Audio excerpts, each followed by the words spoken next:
Hello, everyone. This is a story that is full of perseverance, determination, frustration, and exasperation. This is a story of a young boy born in Walstow, England. Today, he holds the number 10. He is 6 foot 2 inches. His birthplace is unknown to many. He has shown a lot of character throughout his career. He started playing for Ridgeway Rover. That's where it all started. At the age of 8, he played for Arsenal, the Arsenal Academy, the academy that he will live long enough to rival. Just after one season, his life changed again, and he had been dropped by one of the biggest clubs in his city, London. To many, it was just a dream to make it to that team. But after 1 year at the academy, they have dropped him. He remembers how he was dropped. He talks about it in his memoir. He says, "My dad walked over to me at the park and said the following. He said, Arsenal don't want you anymore. The reasons are very obvious to many, but to him it wasn't. They said he was too fat, not athletic, and not fast enough. It is important to note that Wenger spoke about that decision in 2015 and said how he was very disappointed in the academy by letting someone like Harry Kane leave. Yes, you know who it is. It's Harry Kane. The hurricane that changed the history of books today because he has given the Spurs team an edge over Arsenal again and has shown people that he can do it over and over again. He can score goals. He's not too fat. He's not the person that they said he is, which is not athletic. At the age of 9, when most of us don't even dare try something new, he did. He was dropped. He was punished for something that he didn't understand yet. His body size. After that, he joined the Tottenham Youth Academy, where he was rejected as well. So, what he did, he went back to Ridgeway Rovers and played over there. He played over there for another couple of years until he was aged 11. And then, when he was aged 11, Harry Kane made the move. He made the move to Watford Academy, where he was given only a 6-week trial. That 6-week trial was like an exam of life. An exam of life that he would have to prove that he is the person he thinks he is in his mind, to the people around him and to the teams that he's trying to impress. Kane didn't disappoint this time.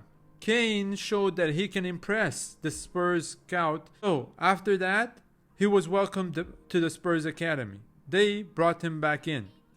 He played, he progressed, he persevered. With time playing for Spurs, in July 2009, he signed a scholarship contract with the club.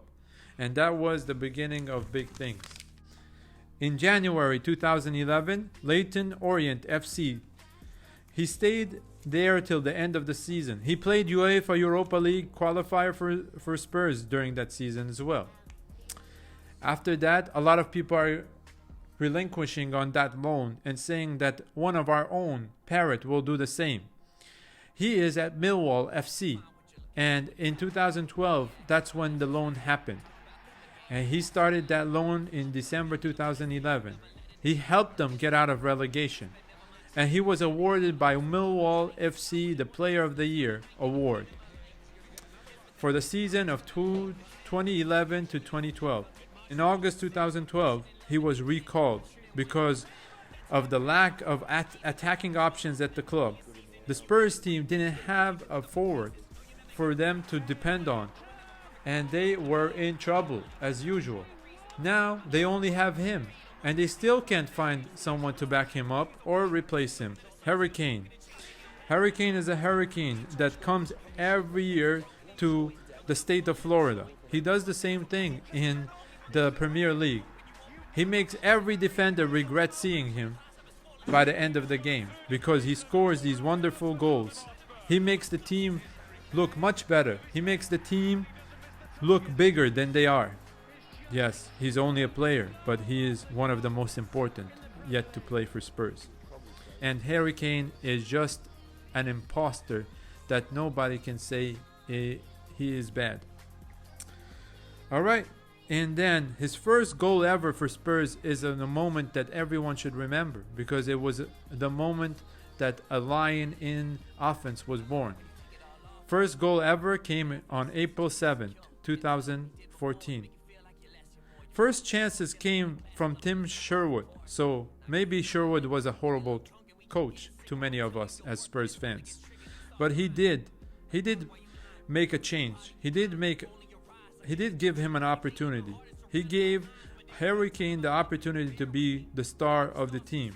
And because of that, we should always thank Tim Sherwood. Soldado was brought in, but Soldado was nothing like the player we saw on TV or we had hoped he would be at the club. Soldado got injured very quick, and when he played, he was a shadow that just stuck close or near the opponent's goals.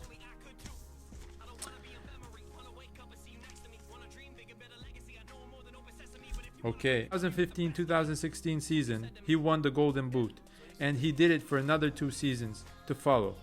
Harry Kane is just a legend, not because of how many records he broke, but he is a story that we have to learn from, all of us. It is a story where someone doesn't give up on himself and believes in his abilities. A story that shows even if we don't know how weak we are today, but we have to understand that our ability will pull us through. Our ability, our own belief in oneself will help us get through all the difficult circumstances and hardships we have to face in life. And for that, I ask you to take a minute and reflect on some of the things that Harry Kane had to go through while you watch some of his amazing goals. Spurs news, tracking down every detail. Transfer news, every gossip, every finished move. Game predictions, analyzing and giving more.